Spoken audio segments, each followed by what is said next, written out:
Hola amigos, esto es Honestamente, programa número 66. Hoy vamos a hablar sobre el populismo. Esto dentro de nuestra serie de programas sobre capitalismo y sobre comunismo. Y el tema del populismo es bien interesante porque populismos hay de derecha y hay de izquierda. Y es interesante ver cómo es una herramienta que se ha utilizado para todo. ¿Qué es el populismo básicamente? Es una forma de apelar al sentimiento de las multitudes, es decir, del pueblo, para crear un respaldo a alguna política de gobierno o también para acceder al poder. Esa es la idea con el populismo. ¿Qué clase de sentimientos son los que se van a tratar de despertar en las personas? Es lo que determina las clases de populismo que hay. Entonces, hablemos un poquito de populismos de derecha y populismos de izquierda. Los populismos de derecha son aquellos que tratan de afianzar sentimientos nacionales, de tradición, principios, moralidad, religión, seguridad. Son los temas típicos de los populismos de derecha. Yo quiero hacer una anotación en este momento, y es que cada uno de estos tópicos, cada uno de estos aspectos, pues es importante. Es decir, aquí no le estamos quitando importancia al valor de la religión, la tradición, el patriotismo, sino que la característica del populista es que toma ese valor, ese elemento, lo enfatiza, lo levanta, lo exalta, hasta el punto de lograr que la emoción prevalezca por encima de todo argumento. Por ejemplo, tomemos el caso del patriotismo. Yo considero que no solo es natural, sino que es correcto que una persona ame el país que es su país, o que ame su región. Eso me parece que es sano, me parece que es natural. Así como es natural que uno ame su casa, su familia, sus padres, sus raíces. Yo pienso que eso es perfectamente natural. Pero si yo exalto los valores de mi familia por encima de toda otra consideración, si yo exalto los valores de mi región, la región donde yo vivo, como si fuera lo único bueno, y donde solamente hay gente buena y todos los demás son malos, estoy tomando un valor, estoy tomando algo positivo, que es lo que me ha dado mi región, mi país o mi familia. Estoy tomando eso y lo estoy convirtiendo en una especie de herramienta o de arma para menospreciar a otros o para atacar a otros. Y es ahí donde la emoción se convierte en algo que daña, en algo que desprecia finalmente a los demás. Entonces repasemos algunos de los temas populistas típicos de derecha. Repito, están la tradición, los principios, la moralidad, la religión, la patria, la familia. Y todos estos elementos, vuelvo a decirlo, son positivos. ¿En qué momento empiezan a volverse negativos? Sobre todo en la derecha, la tentación es crear una sensación de nosotros, los buenos, los sanos, los correctos, y los demás, que son pues los que están equivocados, los que están en el lado de las pérdidas, los que están fracasados, o los que son simplemente peligrosos. Entonces, por ejemplo, el patriotismo, cuando toma este carácter puramente emocional, y al mismo tiempo elitista.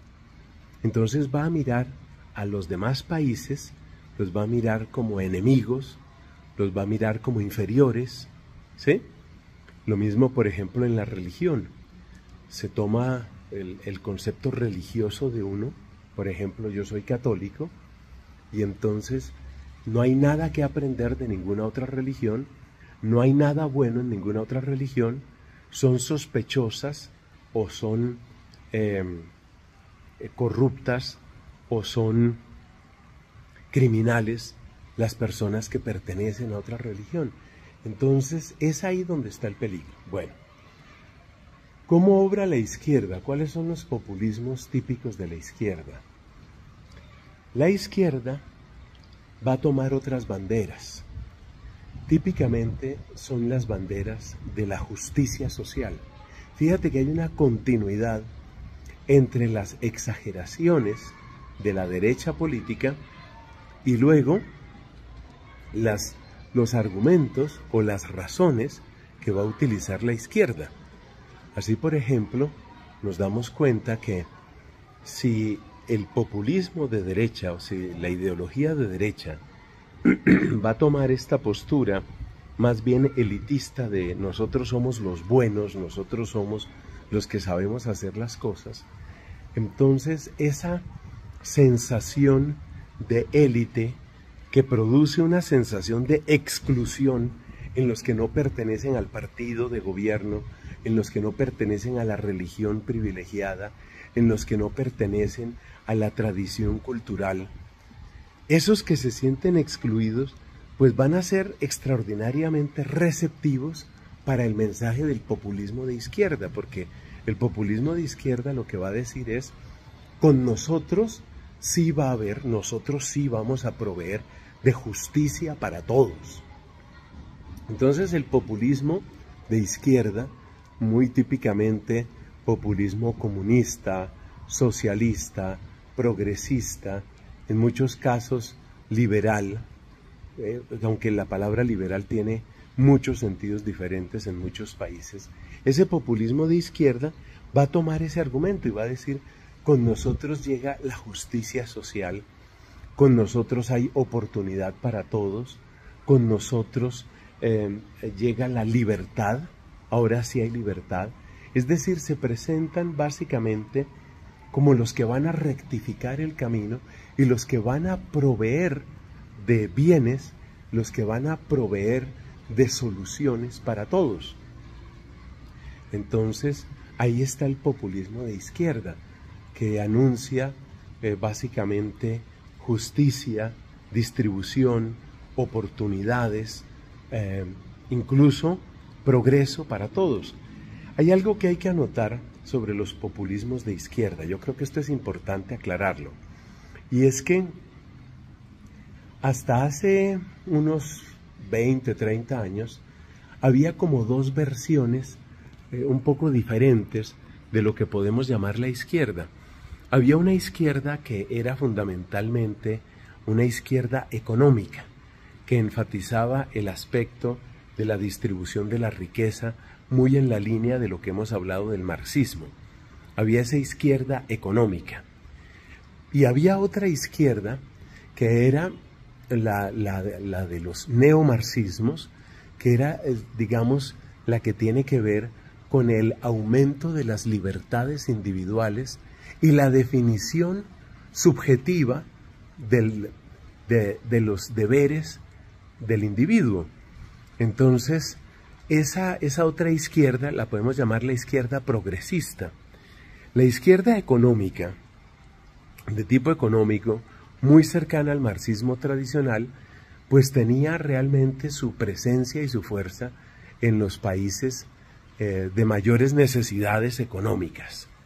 Por decir algo, Suramérica, una gran parte de África, algunos lugares de Asia, es decir, donde había pobreza.